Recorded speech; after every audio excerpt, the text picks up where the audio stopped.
Hello. I hope you're all doing good enough right now.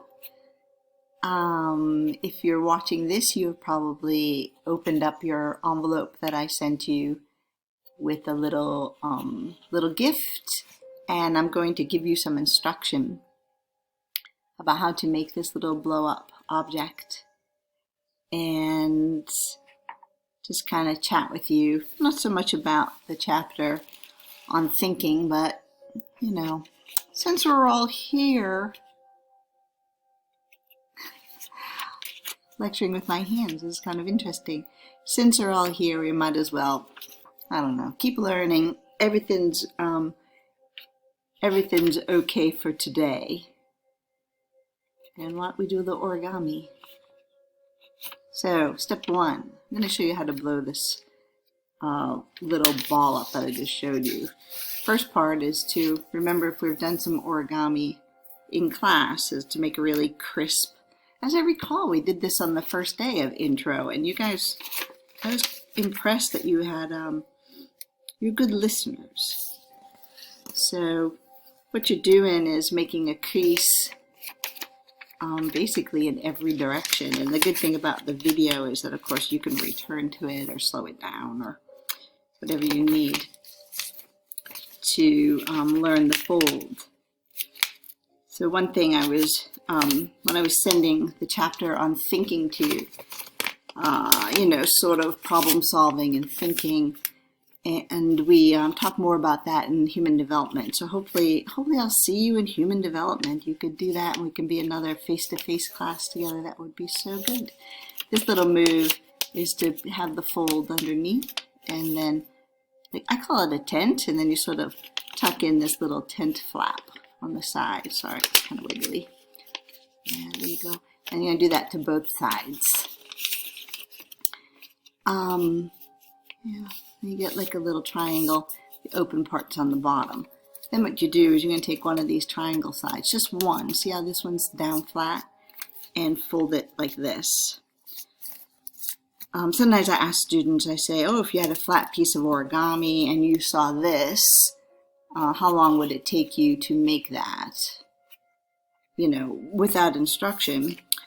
And truth of the matter is, if we could all learn to live, 1,000 years or whatever it would take, 300 years, we could all figure it out eventually. We could just sit with our paper and do this algorithmic search. And the algorithmic search is simply to try every single possibility, which of course takes forever with something like origami. So I just folded these peaks in and turned it upside down. And a heuristic, as you're reading in that chapter, is a rule of thumb. So once you learn origami, you could say, well, it's a rule of thumb. A rule of thumb of origami is to make folds, initial folds.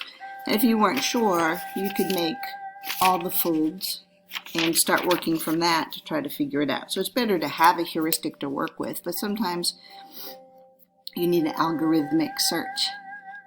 See these little ice cream cones, I call them? Can you find that on yours? One side is sealed, the other side is open. So you're going to fill these little ice cream cones with these points here. There you go. And do that to all four. So making that, just poke my finger in that little ice cream cone and make it so you can go. It's not pretty to squeeze, but you sort of squeeze it up there. Do all four. Here's the third one. Take that flap top, put that in here.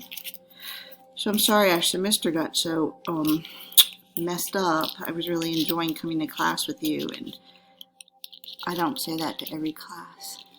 I'm sorry. All right. But I thought we were working together well, and you have a good sense of humor, and I appreciated that. But we're still the same people in the same class, so we'll keep doing cool stuff. If you haven't emailed me for your surprise package in snail mail, then do it, and I will send something to you in snail mail. Look, I have all these envelopes here ready to put your name on it and send you something. There's one side has a little hole in it, and you're going to, see if I can do this without looking ridiculous. Oh man, okay. So I just kind of blew in that. So now I have these two. So hopefully you can do that at home. And, you know, we're supposed to be learning new skills and taking our time with each other. I'm baking bread today. I didn't have yeast for a while, and I made my own yeast, which you can do. You can Google how to make your own yeast. And you can learn some skills. I just want to end today by saying that, you know, thinking about your own education now. And I know things seem a little shaky. This will all pass over. 100% this is going to go away at some point, this virus. This is not a permanent situation. But having said that, I want you to really deeply consider continuing your education towards graduation. A lot of people will go back to college after this because they won't have jobs.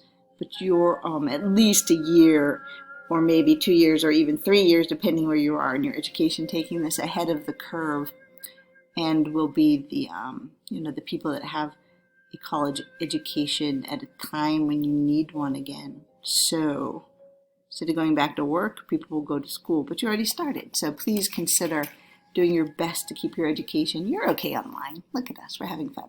Okay, take care.